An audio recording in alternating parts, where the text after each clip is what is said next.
dulu. Berdoa dimulai. Selesai. Kan di sini tadi teman-teman udah kenal nih siapa kita ya. Nah sekarang kita pengen kenalan sama teman-teman semuanya. Nih pengen deh kenalan dari di sebelah kiri dulu, silakan. Oke, baik. Perkenalkan, nama saya Riftina Abdusulaifah, bisa dipanggil Riftina. Perkenalkan, nama saya Martia Rizkyani, bisa dipanggil Tia. Perkenalkan, nama saya Rifana, bisa dipanggil Kak. Perkenalkan, nama saya Nina Imat Musafa, bisa dipanggil Andini atau Dini juga bisa. Perkenalkan, nama saya Diana Jilan, bisa dipanggil Tia. Oke, kan sekarang udah kenal sama teman-teman semuanya. Nah sebelum kita mulai sesi kedua ini, kalian udah pernah mengikuti bimbingan apa belum? Oke, jadi karena kalian belum tahu dan mengikuti bimbingan, jadi saya di sini akan menjelaskan apa itu bimbingan. Bimbingan itu proses pemberian bantuan kepada seorang individu untuk memberikan arahan atau kegiatan yang belum mereka ketahui. Jadi pada siang hari ini kita akan melakukan bimbingan. Nah, bimbingan kali ini itu tentang bimbingan manajemen waktu untuk mahasiswa dan santri. Oke, sebelum kita mulai bimbingan tentang manajemen waktu untuk mahasiswa dan santri, untuk biar kalian ini fokus, terus bersemangat, terus kayak suasananya lebih terbangun lagi ya, kita mau ice breaking dulu nih. Gimana nih Mbak contohnya? Nah, jadi ice breakingnya itu sebut nama teman yang di sebelah kalian. Jadi contohnya kayak gini, namanya tuh fokus. Aku contohin dulu ya. Jadi tepuk fokus Rizka Fikri, Fikri Tia, nanti Tia Andini gitu kayak sampingnya terus aku gitu. Nanti terakhirnya di aku. Paham kan? Oke, kita mulai kali ya. Tepuk fokus Fikri Rizka, Fikri Tia, Tia Andini, Ini kita Tia, Tia Rutina, Riftina Budisa. fokus. Nah, kita kan udah melakukan ice breaking, jadi kita udah saling kenalan juga satu sama lain. Nah, bagaimana kita mulai kegiatan berbagi hari ini? Pada siang hari ini aja ya. Oke, langsung aja ya untuk manajemen waktu untuk mahasiswa dan santri. Sebelumnya ada yang tahu nih pengertian manajemen waktu itu apa sih? Coba ada yang tahu nggak? Saya Mbak. Silakan. Manajemen waktu itu kayak mengendalikan waktu. Jika Anda punya waktu agar tugas-tugas bisa selesai dengan efektif dan tepat waktu, maksudnya kayak kita tuh bisa memanage waktu antara ngerjain tugas dan kegiatan yang lain. Oke, betul sekali. Ada pendapat yang lain? Kalau dari aku sih manajemen waktu itu suatu kayak apa ya, to-do list yang dibuat untuk kita mengatur semua hal yang kita inginkan agar terlalu. Oke, betul sekali ya jawaban dari Mbak Rifina sama Mbak Andini. Betul sekali. Manajemen waktu itu adalah proses merencanakan, mengatur, dan menggunakan waktu secara efektif dan efisien untuk mencapai tujuan. Nah, manajemen waktu ini sangat membantu ya untuk seseorang untuk memprioritaskan tugas, menghindari pemborosan waktu, dan meningkatkan produktivitas kegiatan sehari-hari. Nah, tadi kan kalian udah tahu nih apa itu manajemen waktu. Nah, sebenarnya seberapa penting sih manajemen waktu itu? Nah, kita akan bahas pentingnya manajemen waktu. Gimana? Oke, pentingnya manajemen waktu ya. Yang pertama itu membantu menyelesaikan tugas tepat waktu nih. Yang kedua, mengurangi stres dan beban pikiran. Yang ketiga, meningkatkan fokus, disiplin, dan kualitas belajar. Yang ketiga, membantu aktivitas lebih teratur dan terarah. Yang keempat, menyeimbangkan kegiatan akademik, ibadah, dan istirahat. Yang terakhir itu menghindari kebiasaan menunda-nunda tugas nih. Pasti kalian biasanya sering menunda-nunda tugas kan kalau misalnya di manage dengan baik. Coba nih dari Mbak Tia nih, kenapa sih manajemen waktu itu penting? Penting agar kita tuh tahu mana yang harus kita lakukan, mana yang harus di misalkan kayak misalkan ada kelas tapi ada organisasi juga, jadi kita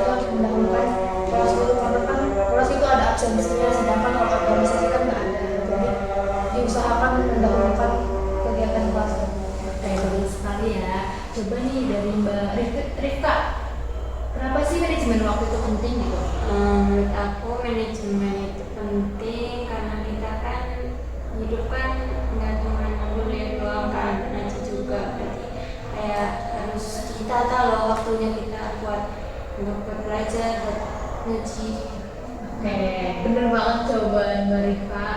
Apa yang dilakukan untuk manajemen waktu itu sangat penting karena agar kegiatan kita itu teratur dan tertata.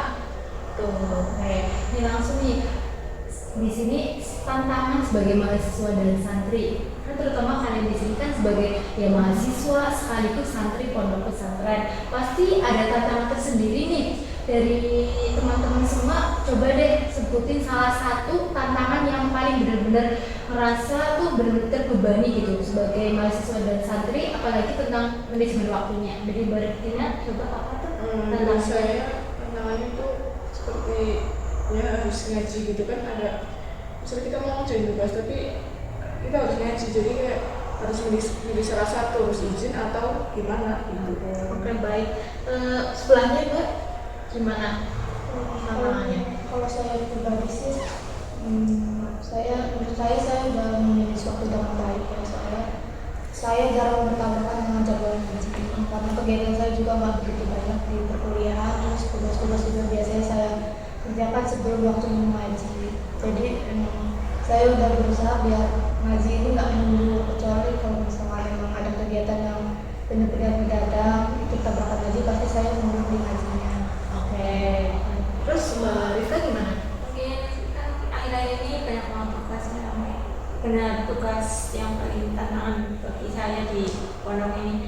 Kan sekarang tugas itu kan kelompok, bikin film, bikin video atau apa gitu. Kan nggak seorang individu, kelompok juga nggak mesti kayak ada waktu semuanya kan, jadi gitu harus merelakan satu. Oke. Terus Mbak Andini? Menurut saya sama juga tugas kantin, apalagi ini lagi banyak banget praktek sama observasi keluar, biasanya aja juga ada matkul sampai malam sekitar jam 7 aku baru selesai. Sedangkan di sini kan saya juga mondok ya ngaji, jadi ini gimana? Oke. Bagi waktunya gitu ya. Terus Mas Rika gimana tantangannya? Bersama semua saya sudah disebutkan paling ya karena tugas, terus cara menyeimbangkannya juga antara tugas sama ngaji. Oke, mungkin itu beberapa nih tantangan dari teman-teman semua. Jadi bisa disimpulkan nih tantangan sebagai mahasiswa dan santri itu yang pertama betul jadwal kuliah dan pesantren yang sama-sama padat. Yang kedua kegiatan ibadah harian seperti wajib sholat berjamaah, terus kajian hafalan, kajian tikar kuning. Selanjutnya itu ada tugas akademik yang menumpuk dan deadline yang terlalu ketat. Yang keempat kurangnya istirahat karena banyak kegiatan. Yang keempat distraksi digital kayak penggunaan HP, sosial media yang berlebihan, sama kesulitan membuat prioritas antara tugas, dunia dan kewajiban spiritual. Dan dari beberapa tantangan tersebut ada tekniknya nih, teknik manajemen waktu. Nah di sini itu kita sebenarnya tekniknya itu banyak, tapi di sini kita ambil dua karena menurut kita itu paling gampang diterapkan di kehidupan mahasiswa dan santri. Yang pertama itu ada teknik to-do list harian. Jadi itu kita mencatat tugas yang harus dikerjakan hari itu. Yang kedua itu ada skala prioritas, yaitu membedakan mana yang penting dan nggak penting tugas itu. Jadi kita akan menjelaskan dulu gimana sih cara membuat to-do list harian. Yang pertama itu mulai dengan menuliskan semua kegiatan. Terus yang kedua itu urutan sesuai prioritas. Jadi prioritaskan apa yang belum dikerjakan. Yang ketiga itu tentukan waktu untuk setiap tugas. Jadi kita tahu loh waktunya kapan dan harus dilakukan tuh kapan. Terus yang keempat itu gunakan format checklist. Jadi kita tahu tugas mana yang udah dilakukan. Terus yang kelima itu evaluasi di akhir hari. Jadi kita tahu apa sih yang belum yang kira-kira menghambat tugas kita. Terus lagi ada skala prioritas. Nah, skala prioritas ini dibagi menjadi 4 bagian. Yang pertama itu ini dalam link tugas ya. Yang pertama itu penting dan mendesak. Maksudnya itu tugas yang harus dilakukan segera. Misalnya deadline-nya itu mendesak. Misal tugas SKI sama statistik. Nah, SKI-nya itu deadline-nya malam, statistik besok. Jadi yang harus dikerjakan ya pasti SKI kan. Nah, terus yang kedua itu berdampak besar jika ditunda. Misalnya tugas SKI itu mempengaruhi tugas UAS kalian. Kalau ditunda atau nggak dikerjakan itu kan otomatis berdampak pada tugas kalian. Terus yang kedua itu tugas penting tapi tidak mendesak. Contohnya itu misal menghafal Al-Quran. Kalian kan pasti mahasiswa dan santri ya menghandle kayak hafalan sama tugas kuliah kan kayak lumayan bingung. Misalnya menghafal Al-Quran walaupun penting tapi tidak mendesak, tapi misal kalian menghafal Al-Qurannya mendadak pasti kan kayak di hari kayak kadang kurang lancar lah, kayak banyak hambatan lah, ternyata ada kegiatan lain, makanya walaupun nggak mendesak tapi kan itu penting, makanya beberapa kali itu harus kayak kalian baca lah itu kan. Nah itu harus dikerjakan walaupun nggak mendesak. Terus yang ketiga itu tidak penting tapi mendesak. Misalnya nih contohnya kalian ada jadwal Quran hari Minggu, walaupun kegiatan itu tidak penting tapi mendesak karena udah tanggung jawab kalian nih di pondok melakukan kegiatan Quran gitu. Terus yang terakhir itu tidak penting dan tidak mendesak. Contohnya misalnya scrolling media sosial malam-malam udah waktunya kalian tidur, ternyata kalian scroll media sosial, itu kan kegiatan yang tidak penting dan tidak mendesak. Harusnya kalian itu bisa memanfaatkan waktu itu untuk tidur. Nah itu kayak gitu contohnya. Nah itu beberapa teknik ya untuk memanage waktu dengan baik, dari itu jadi sama skala prioritas. Nah yang terakhir ini keseimbangan akademik dan spiritual. Nah terutama nih sekarang kan sebagai mahasiswa dan santri kan harus seimbang di antara akademik dan spiritual. Mungkin memang susah ya, tapi di sini ada kayak beberapa cara untuk menjaga keseimbangan dua-duanya. Yang pertama itu menempatkan ibadah sebagai prioritas utama tanpa mengabaikan kewajiban akademik. Jadi nih semisal nih udah waktunya sholat duhur, kita harus sholat dulu, kita harus prioritaskan sholat dulu, setelah itu baru kita mengerjakan tugas. Kan sholat kan dalam satu hari 5 kali, nah itu kan di waktu-waktu tertentu, dan sholat itu kan nggak selama itu loh. Nah kita tuh harus memprioritaskan ibadah terlebih dahulu. Selanjutnya itu yang kedua itu membuat jadwal yang seimbang antara kuliah, belajar, ibadah, hafalan sama istirahat. Jadi itu kalian udah tahu loh jadwal seimbangnya gimana. Kalau waktunya kuliah ya kalian kuliah, terus yang kedua itu misal belajar, emang waktunya belajar walaupun waktunya bisa fleksibel ya, belajar itu kapan aja, tapi kalian itu harus tahu gitu seimbangnya gimana. Belajar, kuliah, terus misalnya hafalnya itu kira-kira kalian enaknya gimana ya waktunya, terus juga di mana, terus kira-kira yang waktu yang tempat buat hafalan itu kapan, terus juga istirahat. Kadang kan kita istirahat ya habis ngaji misalnya nih, harusnya kalau memang ada tugas boleh kalian kerjakan, tapi kalian punya batasan loh. Kalau kira-kira kayaknya aku ngerjain tugas sampai jam 11, habis itu istirahat, jangan sampai habis ngerjain tugas malah scroll HP gitu. Jadi harus seimbang gitu. Maka selanjutnya itu ada menjaga niat belajar sebagai bagian dari ibadah. Kan menuntut ilmu itu kan sebagian dari ibadah. Jadi kita berniat ini belajar untuk ibadah. Kayak ini kan demi kebaikan kita kan dapat berkahnya juga. Selanjutnya ada menghindari aktivitas yang tidak bermanfaat agar waktu produktif dan spiritualitas tetap terjaga. Nah, aktivitas yang tidak bermanfaat kayak misal tadi nih scroll TikTok berlebihan. Harusnya kan scroll TikTok tuh nggak sampai berjam-jam gitu loh, kayak 2 jam 3 jam gitu. Nah itu merupakan aktivitas yang mungkin kurang bermanfaat ya. Padahal ketika kita di waktu 3 jam nih bisa ngerjain tugas, bisa hafal surat-surat. Nah, jadi waktunya tuh tertata gitu. Boleh scroll TikTok, tapi kita harus tahu batasan waktunya. Dan scroll TikTok terlalu lama itu tidak baik juga untuk kesehatan kita juga. Terus yang terakhir itu mengatur energi dan waktu agar kegiatan dunia dan akhirat berjalan harmonis. Mungkin ya itu beberapa cara untuk manajemen waktu. Nah, tadi kan kita ada membahas tentang teknik manajemen waktu, ada teknik to-do list sama skala prioritas. Nah, teman-teman di sini saya punya kertas. Nah, kira-kira teman-teman mau mempraktekkan apa? Pilihan dari dua tadi, yang to-do list harian atau skala prioritas. Boleh banget langsung diklik di sini nanti.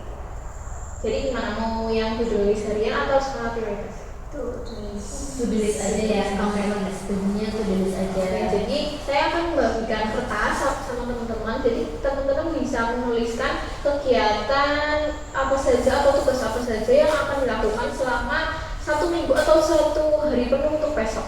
Jadi kalian itu punya rencana kegiatannya harus dilakukan untuk besok itu. Ini saya bagian dulu ya. Langsung ditulis aja nggak apa-apa.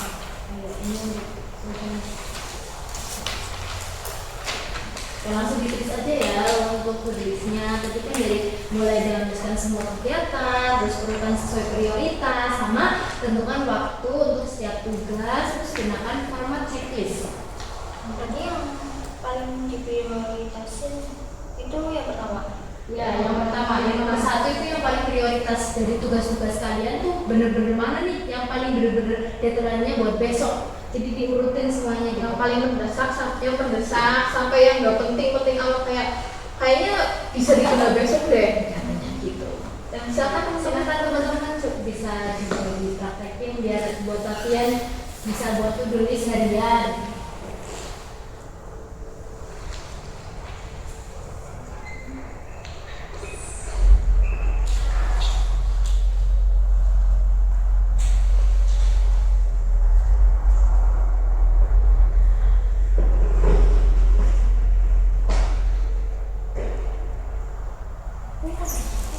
Sekarang tanggal 8 Desember. sekarang 8 Desember. Kira-kira tanggal 9 Desember kalian mau melakukan tugas apa ya yang harus dikerjakan terlebih dahulu? Kira-kira Tugas hari ini aja gitu. 1 hari aja nggak apa-apa. Ini kan kayak baru pertama ya. Jadi kalau buat to-do list harian, Atau ini atau besok. Hari ini aja. Ya.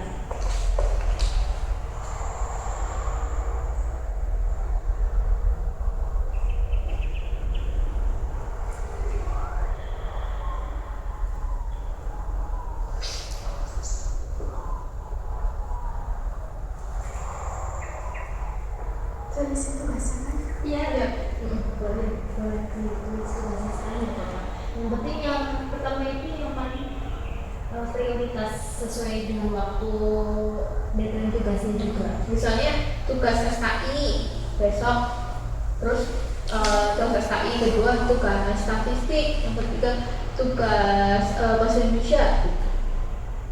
Pokoknya gitu aja. Yang paling mendesak. Nah, emang harus dikerjain hari ini dulu gitu. Ini hari ini aja dulu. Nggak usah banyak-banyak.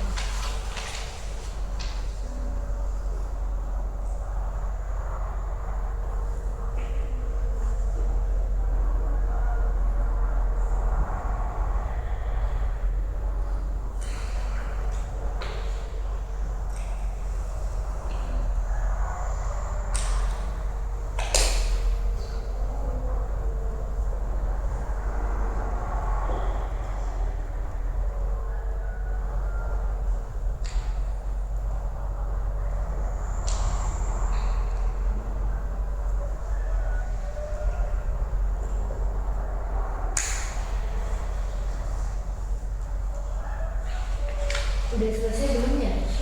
Udah Ada. Boleh dikumpulin. Dikumpulin dulu yang udah selesai.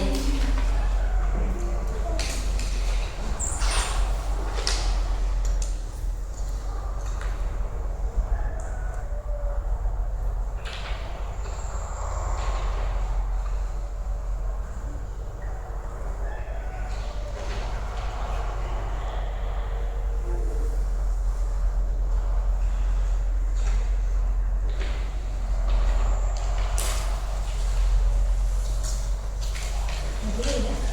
Oke, terima kasih. Mbak Nini sudah belum ya? Belum.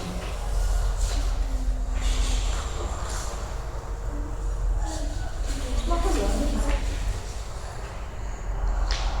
Untuk hari ini aja. Mbak Nini udah? Udah, oke, nggak apa-apa.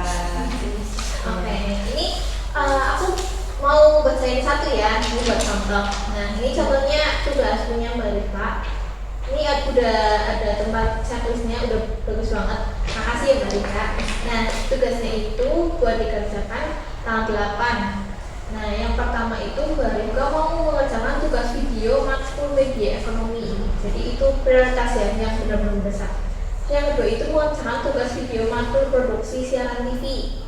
Itu deadline-nya masih bisa ditunda berarti. Oke, yang ketiga itu mengerjakan tugas metode. Berarti itu masih bisa dikerjakan nanti. Nah, kayak gini teman-teman. Misalnya kalau emang udah dikerjakan, nanti kalian bisa cek di sini. Jadi tahu loh apa aja yang udah dikerjakan dan mana yang belum. Itu kan nanti juga ada evaluasi di akhir hari. Misalnya ini hari ini 3 tugas nih, tapi ternyata yang bisa dikerjakan cuma 2. Nanti kalian evaluasi, kalian kira-kira kenapa ya? Kenapa tugas yang 1 itu aku nggak bisa ngerjain? Oh mungkin karena waktunya nggak cukup, atau mungkin kayaknya nggak bisa ngerjain sekarang deh, soalnya ada matkul atau apa gitu. Jadi ini bagus banget. Oke. Barika nanti kalau udah dikerjakan bisa dicek. Oke, dan untuk jadwalnya per hari itu, kalau misalnya per hari itu kan kita juga, kalian juga harus menyesuaikan sama jadwal kuliahnya dulu gitu. Baru setelah itu kalian buat to do list. Kalau misal hariannya sama, kan waktunya beda-beda begitu. Nah, mungkin itu beberapa cara untuk manajemen waktu. Nah ini saya mau bagiin lagi karena pasti kalian butuh kan ya. Nah ini nanti kalian tulis beneran ya untuk to do listnya. oke, bisa nah itu teknik dari to do list harian. Mungkin itu bisa lebih efektif lagi, kita jadi tahu tugas mana yang dikerjain dulu, mana yang nanti dulu. Nah, manajemen waktu itu sangat membantu mahasiswa santri mengatur kegiatan akademik dan spiritual secara seimbang. Terus dengan menerapkan skala prioritas dan to do list, dan tugas dapat terselesaikan tepat waktu, stres berkurang, produktivitas meningkat, sama pengelolaan waktu yang baik menjadi aktivitas lebih teratur dan mendukung kualitas ibadah serta belajar. Oke, kegiatan bimbingan kali ini udah selesai. Kira-kira ada yang mau menyimpulkan nggak tentang materi bimbingan ini? Dari Mbak Nini mungkin coba apa yang didapatkan dari bimbingan kali ini tentang manajemen waktu gitu.